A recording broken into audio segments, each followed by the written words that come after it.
Hello there and Happy New Year. Today is New Year's Day, and New Year's is just such a time of hopefulness and optimism and the potential for change. There's the whole thing about resolutions. People want to kind of overhaul their lives and make a fresh start. And I think that's awesome. I love that about New Year's. But I think a lot of people do struggle with keeping up with their resolutions or just kind of, falling off after a little bit. So I wanted to talk today about something that I do and how that has helped me keep more consistent with things and make smaller changes throughout the year in a sort of New Year's resolution fashion. So in keeping with the spirit of New Year's resolutions, I do tend to focus on, different aspects of my life to change at different times, but I don't try and start everything on New Year's Day, because when you try to overhaul too many things at once, it can be overwhelming, it can be intimidating, and it can be sort of a recipe for falling off and not sticking with all of the things that you want to do. So what I've done is I've picked 12 areas of my life to focus on. I've kind of boiled it all down to these 12 focus areas, and I assign them to one of each of the 12 months. And then each month there's that focus. So I can make different changes throughout the year. I can have sort of resolutions, but I do that in keeping with each of these themes for the most part. And I think that's helped me to sort of focus more on just one thing instead of trying to change everything and then falling off and completely failing at all of my goals and resolutions. So today I want to share that with all of you, and if this is something that can help you out, feel free to adopt this system as well. And also keep in mind that these 12 areas of focus are things that I've found that help me in my life, but yours might be a little bit different. You can always tweak these to fit your needs or your priorities, things like that. You can tweak the wording a little bit if you want to. These are just things that I've found that work for me. And I've also broken each one of them down into 3 themes as well. So we'll go through those themes for each area. So every month there's one overarching area of focus, and then it has 3 themes that are sort of sub areas within that. So let's start off with January. January's area of focus is what I call nurture. And basically it's this idea of self-care, but I picked nurture because I think it's a word that encompasses a lot more, and a lot more of the sort of compassion and emotional side of it a little bit, as opposed to just self-care, which I feel like a lot of times these days is seen as more like pampering yourself or just relaxation or things like that, which is all great. But I think nurturing yourself and taking care of yourself goes a lot further than just the surface level of the pampering and the spa day kind of thing. So I chose the word nurture. And another thing to note is that I did put this first in the year because I think a lot of us tend to put ourselves last, and we try to help everybody else, but we forget that we are a part of everybody that we're trying to help. And it's, keeping with this whole theme nowadays of self-care is not selfish. I think it really is important to be able to take care of ourselves so that we can show up to those we serve, to those we help, to those we work with and raise and teach, and whatever our profession is or our lives. We need to be able to take care of ourselves so that we have something to give to others as well. So it's not a selfish thing, but it is intentional to put it first, because I think we do need to focus on taking care of ourselves and keeping up with our needs and making sure that our needs are met so that we can also help others. Okay, the first theme involved with nurture is self-love. So self-love is this idea of, again, not just pampering yourself, but more of building confidence in who you are, learning to accept yourself for the good and the bad, and also taking note of when something might be off. So really listening to the warning signs of maybe you're starting to burn out, maybe you're overworking yourself, maybe you're really not into what you're doing and you might need to shift paths. Just kind of listening to yourself, trusting yourself, learning to trust your intuition, and building your kind of compassion for yourself and giving yourself a little bit of grace in any of the mistakes you might make, or all of that kind of stuff, and just really appreciating who you are as yourself. So the second theme for nurture is mission. So mission is basically who you are in the greater picture of how you want to see the world, how you want to create an impact in the world, and it really comes down to narrowing down your purpose and your vision into what you can do about it. So purpose is the area of focus for December, and we'll get to that in December a little bit later in the video. But basically we're carrying over from December of last year into narrowing down your purpose and your vision, which is one of the themes, into mission, what you can do about it, how you can be a part of that purpose and that vision to really create a more fulfilling life. This is another way that I think nurture becomes more than just self-care, more than just getting a pedicure. It's really listening to your purpose and what you want to do in life, what would be fulfilling for yourself, and really taking care of that aspect of yourself by working towards that, by embodying this mission and really taking action to create that fulfilling life for yourself and make that impact that you want to make. And the third theme for nurture is belief. Belief is something that really kind of dictates what we can and can't do, because so much of it is really in our heads. I know we don't like to hear that it's all in our heads, but there is so much that we hold ourselves back from doing, and so many ways that we can actually empower ourselves through what we believe, and that's kind of a lens through which we see the world and see our abilities and possibilities, opportunities. So belief is very important, and it's definitely something that's important for taking care of yourself, and nurturing yourself and who you are is to take stock of your beliefs. Where did they come from? Is it something that you want to continue to hold on to, or is it something that's holding you back? Is it a limiting belief? Is there a way that we can start to work on that to empower ourselves and to feel more confident in what we're doing, or to not hold ourselves back as much, or not let beliefs from something in the past carry over into our present and continue into the future? So that is the focus for January. That's nurture, taking care of ourselves and kind of everything that goes along with that. And now we're moving into February, and our area of focus is something totally different. We're talking about wealth. Now I chose wealth as the word for this month because it's about so much more than just money. So we will talk about finances, that's the first theme, but I think wealth encompasses a lot more than just being rich. Being rich and being wealthy are two different things. And it's, of course, life isn't all about the money. Money can't buy happiness, but there's a certain sense of freedom, sense of ease, and sense of security that comes along with the word wealth. And it even encompasses things like health. Health is wealth, right? So there's a lot more that goes into wealth than just money. And that's why I didn't choose money for this, or job or profession or something like that. I really wanted it to be much more about this sort of security and this feeling of being able to do the things that you want to do and feel empowered and feel like you have the means to do those things. And some of that is finances, but some of it is other things as well. And on that note, the first theme for this topic of wealth is finances. So it's always good to check in with ourselves and see how we're spending, how we're saving, how we're investing, how we're making money in the first place, and just kind of get all that in order. It's also a time to go through your subscriptions and see all these things that you've been paying for a year that you don't ever use, maybe clean out that kind of stuff.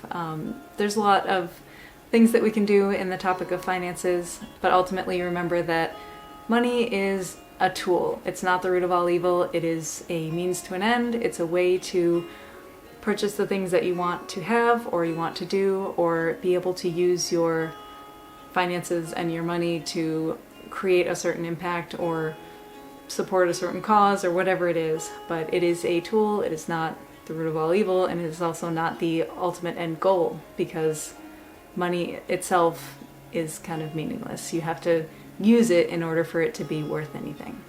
The next theme is security, and I touched on this a little bit in just the general idea of wealth, but security is financial security, sure, also physical security of, having a safe place to live and that kind of stuff, but it's more of this general feeling of safety, of knowing that you're going to have food on the table tomorrow, of knowing that you're going to be able to provide for yourself or your family or whomever you care for, and just this feeling of being secure, being comfortable, being taken care of. And then our third theme for wealth is legacy.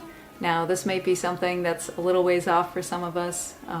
This whole Ramen Face channel is about entrepreneurship and like starting out on the next path of your life, but legacy is still something to consider. It's something to think about, and it means different things to different people. Some people want to be known for something and be famous, or whatever that is, whatever that means for you.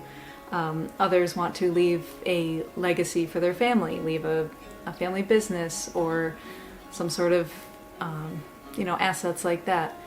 And some others don't want to be known, they just want to have their impacts known, or they want to be able to write books and have the books live on, or whatever it is. Legacy means different things to different people, but it's something to think about. It's something to start thinking about now, because that might affect your path that you go down. If you do want to be famous, that might necessitate certain actions, versus if you want to live a quiet life and just start your own business, that might be something that you think about. But it's something to roll into this whole topic of wealth and to really consider and start working on.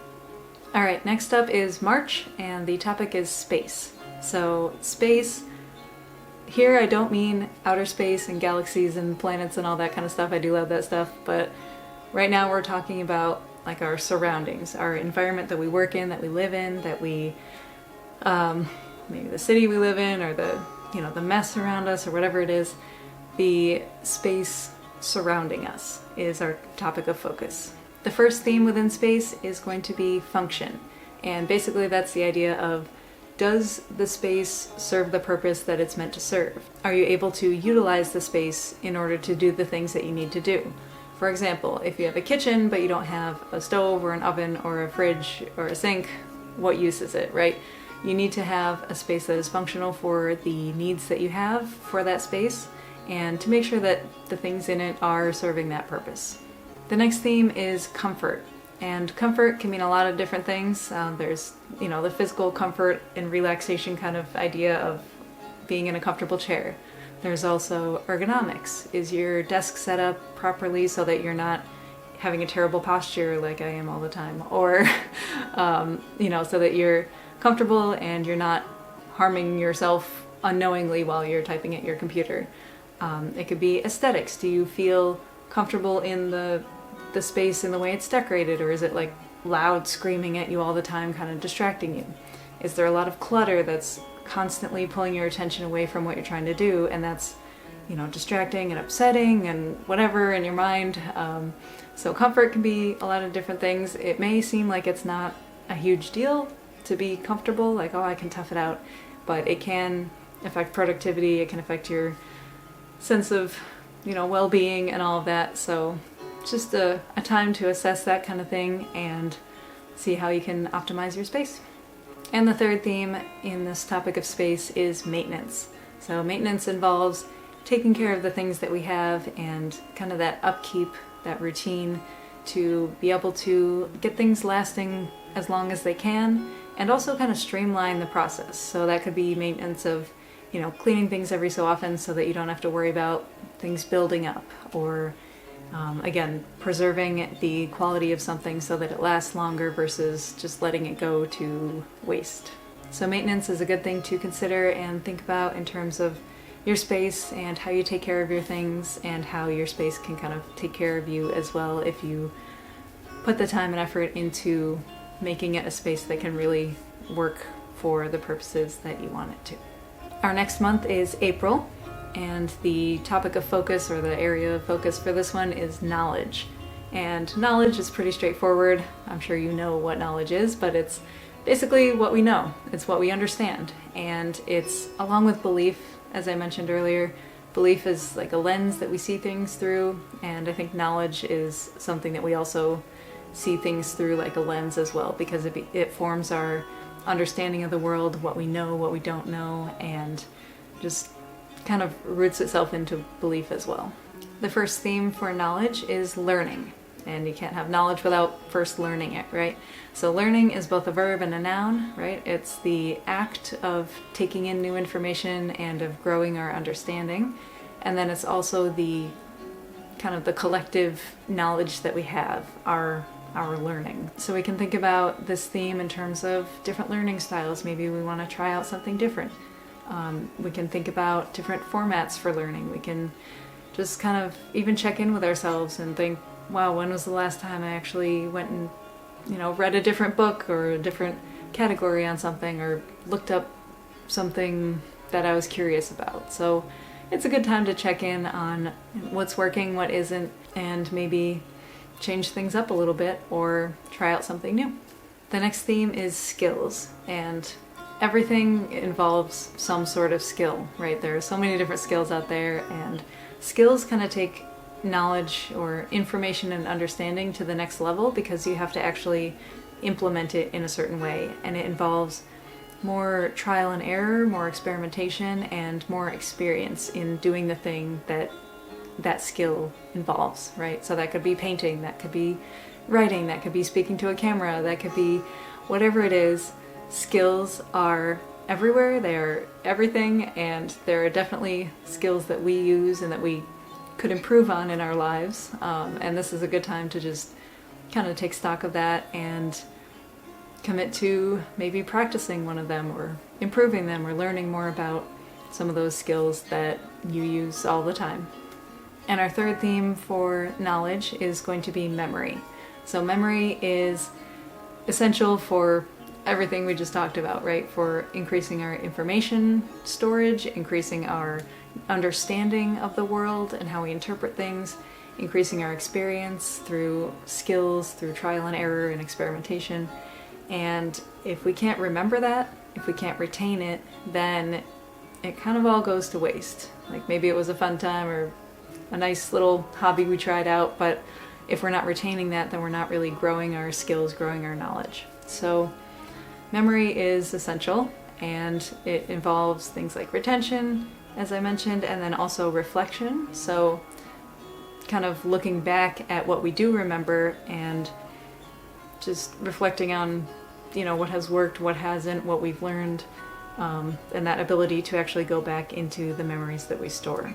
All right, the next month is May, and our focus area for May builds on the knowledge aspect a little bit. It is exploration. So exploration I think about as basically a conscious effort not to stagnate, not to get stuck, not to keep doing the same thing over and over again.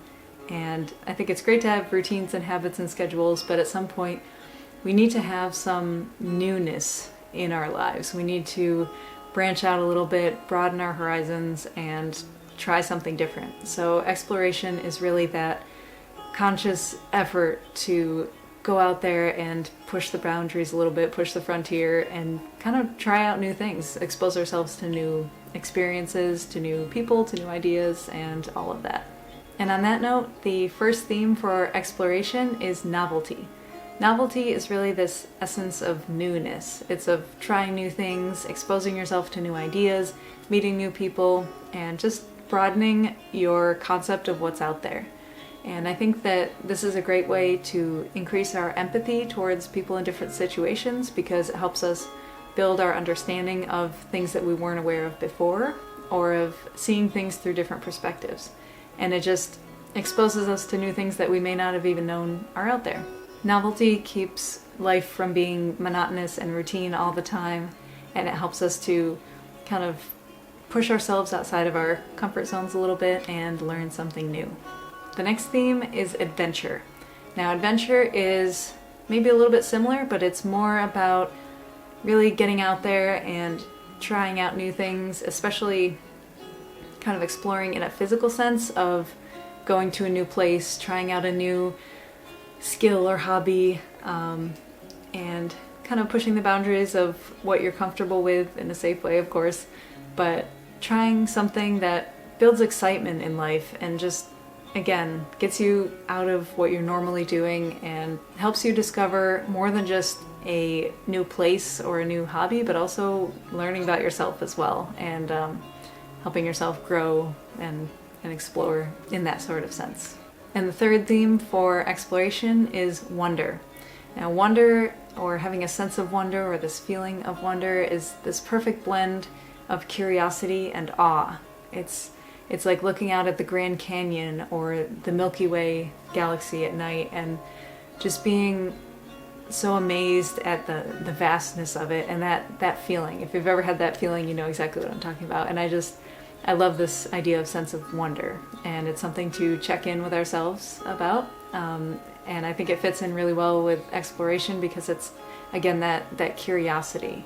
But it keeps us from feeling apathetic or bored or uninterested about life, because it's a way to kind of rekindle that interest in everything that's out there. And this is a good time to check in on that. All right, the next month is June, and our area of focus for June is nutrition.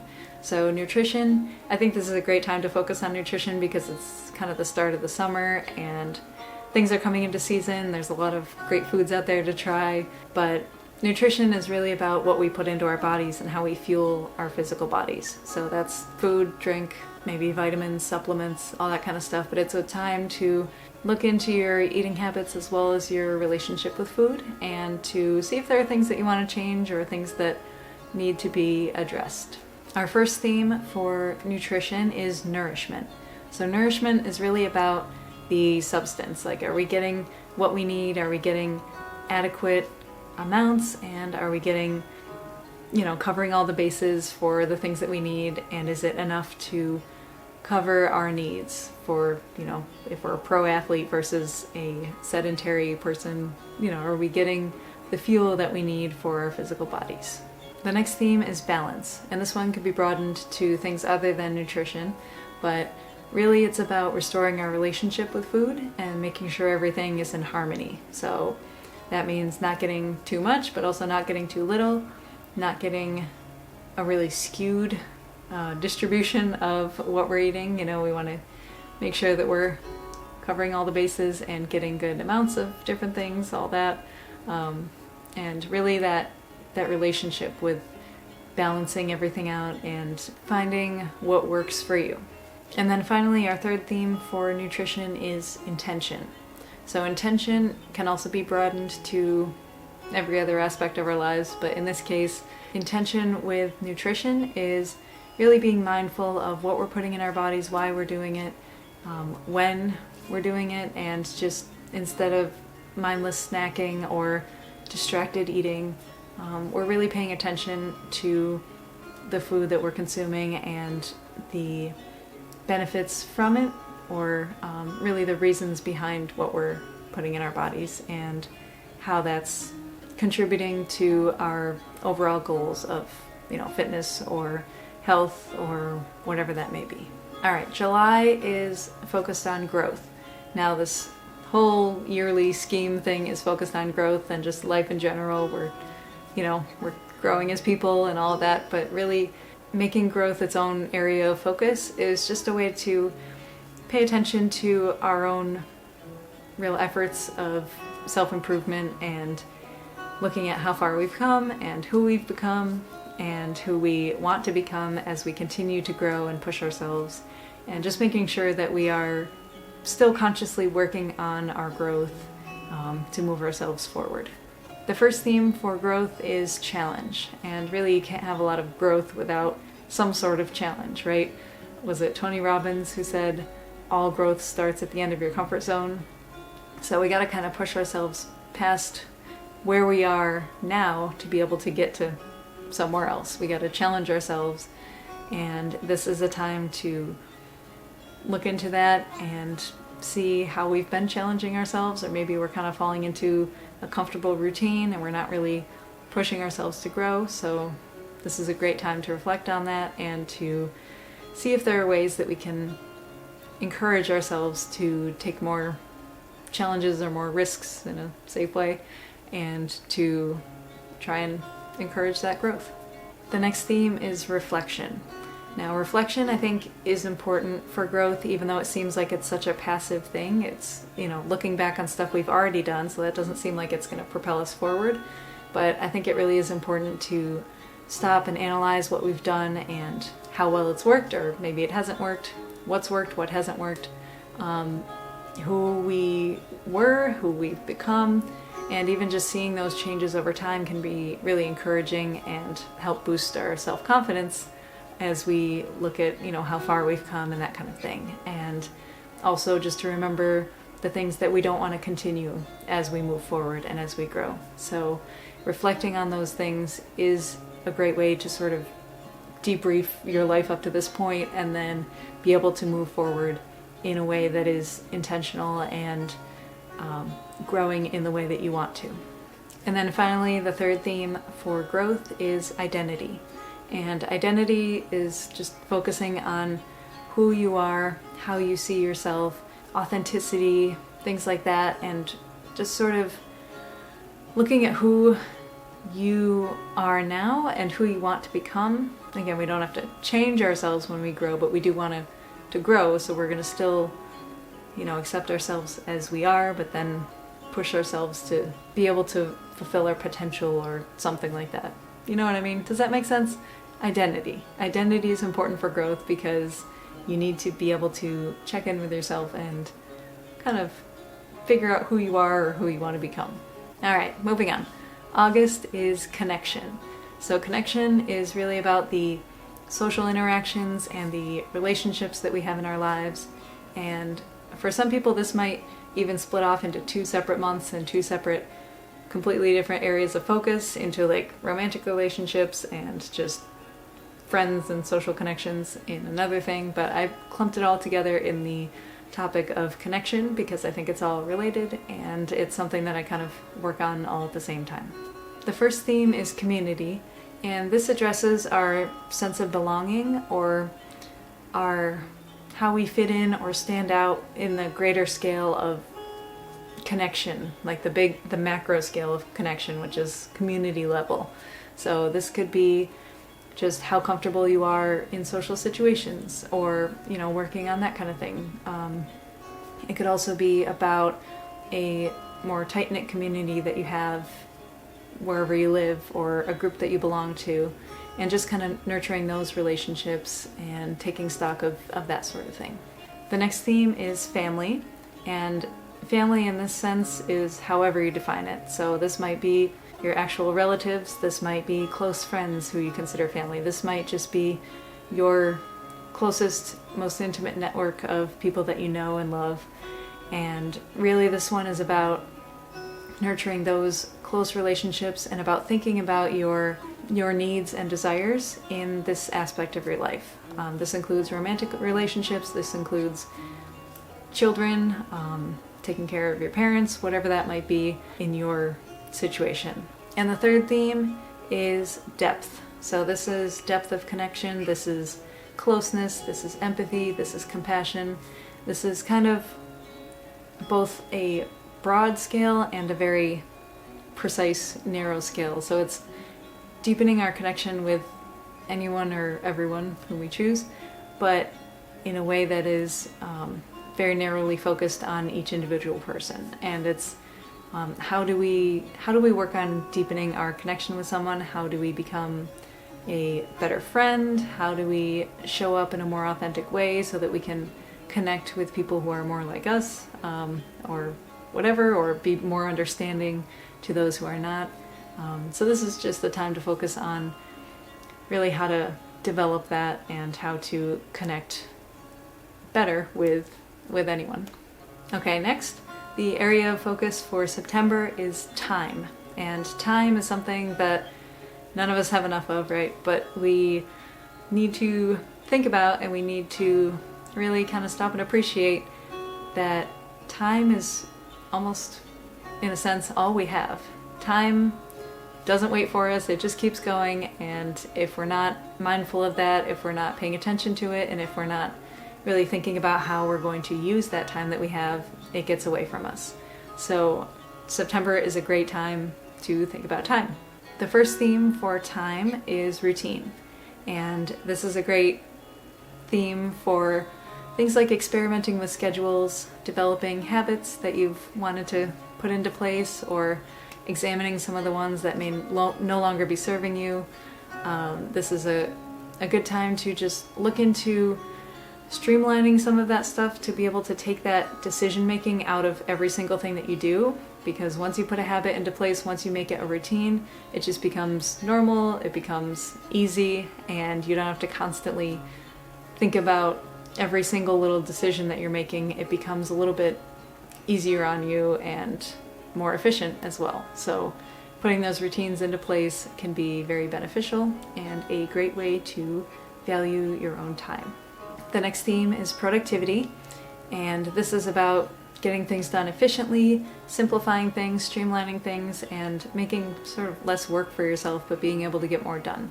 Now, of course, there's the extreme with the toxic productivity. There's plenty about that on the internet. And of course, we want to avoid that. We want to avoid the opposite as well, where we're getting nothing done and we feel like we're doing all this work and nothing ever gets done. So this is a good time to check in with ourselves with, again, what's working, what's not, finding that balance between getting things done, but not working ourselves to death. And finally, the third theme for time is mindfulness. And I kind of touched on this when I talked about time, but it's really about being present in the moment and appreciating the time that we do have, and noticing time, noticing kind of the passage of time, even though that can be kind of sobering, I guess is the word, or humbling. It's an important thing, because time is really life. Life is time. Life is, I'm getting a little bit philosophical here, so we should probably move on, but being mindful, being aware of that time that is passing and how we're using it, and appreciating that. Moving on, our area of focus for October is fitness. Now, fitness we're talking about in the broader sense of basically being able to do the things that you want to do or need to do. In your personal life, that might be physical fitness, running, doing your sports or whatever it is, strength training. In your professional life, that might be something more like working under pressure, or being able to have that grit to just keep going and push through challenges. So fitness can be a couple different things. We can look at it a little bit in different lights. And the three themes for this month might sound kind of similar, but there are differences, and we're going to talk about them. But the real thing to remember with these three themes is that they each answer different questions when it comes to fitness. So I'm just going to tell you the three themes, and then we'll go through each one, but they are composition, competence, and competition. All right, let's start with composition. Composition answers the what and the who. So who are you and what are you made of, kind of thing. But in this sense, it's, do you have the right tools to be able to do that thing that you need to do? Do you have the muscle that you need for this certain exercise or this sport? It's really about looking into, do you have what it takes, but not in like a mental capacity sense, but in like a raw materials in a way. Do you have what you need? And if not, how do you develop those things in order to build those muscles, in order to become that person that can do those things that you're looking to do? Competence answers the question of how. How do you do these things, and are you able to do those things? Are you competent? Are you skilled in that? And how can you work on developing those things to be able to be more fit in whatever it is that you're trying to do? And finally, competition answers where, when, and why. So are you able to perform where you're needed most? Are you able to get things done when they're needed to be done, or when the situation arises? And do you have that why? Do you have that reason that really pushes you or pulls you forward to be able to complete the things that you need to? Now, this is a little bit out of the normal realm of what people think about in competition. I'm not a fan of the whole scarcity mindset with competition, that we need to like knock people down and claw our way over them in order to reach the top. And if someone else is at the top, then you're not there, so you're failing and all that kind of stuff. I'm not a fan of that kind of competition, so that's not what I mean here. But this is more of the sense of when you're there in the moment, and your skills are needed or your strengths are needed, are you able to do that thing and get it done? And that's, I'm thinking about it almost more in a fitness sense or in a sports kind of sense of, when it's, when you're at that tournament, are you able to break out those skills and, win the tournament or whatever? It's not about winning, but it's more about having that kind of fitness in that sort of situation. All right, moving on to November, the area of focus is going to be creativity. And creativity is about so much more than coloring books. I know it sounds like kids doing art projects or something, but really it is the essence of problem solving, of innovation, of synthesis, of coming up with that next new technology or whatever it is. Creativity is essential and huge, and it's something that I think we all need to focus on, even if we're not artists or what we normally think of as being a creative pursuit.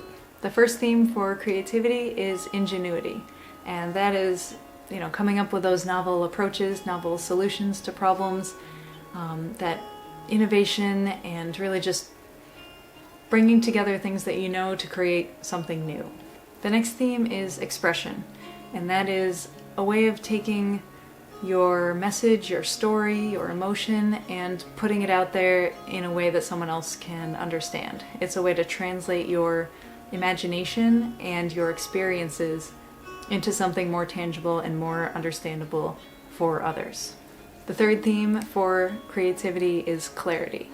Clarity is something that I don't know if it gets enough love from the creativity community or really any community, because it is the secret sauce of success, of everything.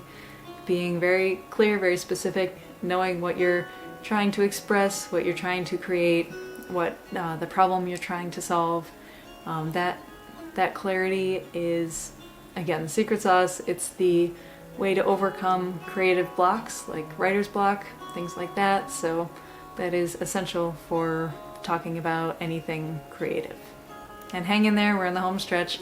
December, the last month, is going to be focused on purpose. And again, I talked about how this ties into January with mission, so we'll touch on that as well. But purpose is really your why, your reason, your whatever gets you up in the morning, your reason for pursuing whatever it is in your life. And this, for some people, is a spiritual or religious topic. For other people, it's totally secular, and either way is totally fine.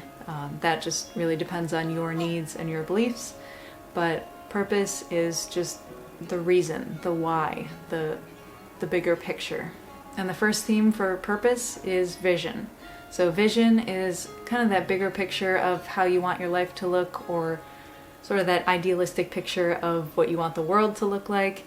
And the thing for this one is that it doesn't actually have to be totally achievable, but it's something that gives you direction to work towards, and that sort of defines your mission, which is kind of where you see yourself in making that thing come true. So mission is what we talked about in January, and then we start that here with vision, which is kind of guided by your purpose.